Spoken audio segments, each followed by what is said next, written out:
আমি অত্যন্ত আনন্দিত যে আমাদের আজকে ঢাকা উত্তর সিটি কর্পোরেশনের নবনিযুক্ত প্রশাসক মহোদয় তিনি প্রথম দিনই আজকে কর্মদিবস শুরুই করেছেন এই মানুষের জন্য, যে জনস্বাস্থ্যের এবং দুর্ভোগ কমানোর জন্য তার যে আন্তরিকতা, সেই কারণেই আমরা আজকে এখানে এসেছি, যাতে পুরো টিমকে আমরা গতিশীল করতে পারি এবং সামনের ডেঙ্গু মৌসুমে আমরা যেন মানুষকে একটু কম ভোগান্তিতে রাখতে পারি। মশার ওষুধ যেটা দেখলেন সেটাকে আসলে মানটা ঠিক আছে কিনা?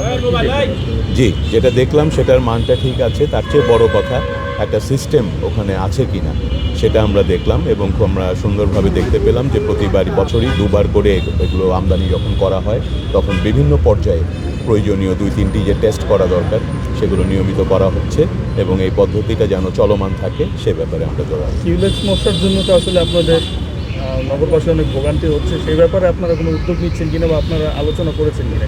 আমরা আজকে পুরো টিমকে নিয়ে এই কাজগুলো শুরু করছি। আমরা এই কাজগুলোর পরে আবার বসে আমরা বিস্তারিত কর্মপরিকল্পনা নিয়ে একসাথে স্বাস্থ্য মন্ত্রণালয় এবং সিটি কর্পোরেশন কাজগুলো করব।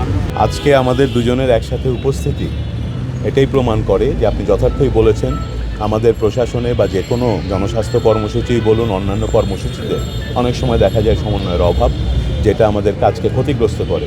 আমরা এ ব্যাপারে সচেতন আছি এবং আমরা সমন্বিত একটা কর্মপন্থা নিয়েই কাজগুলোকে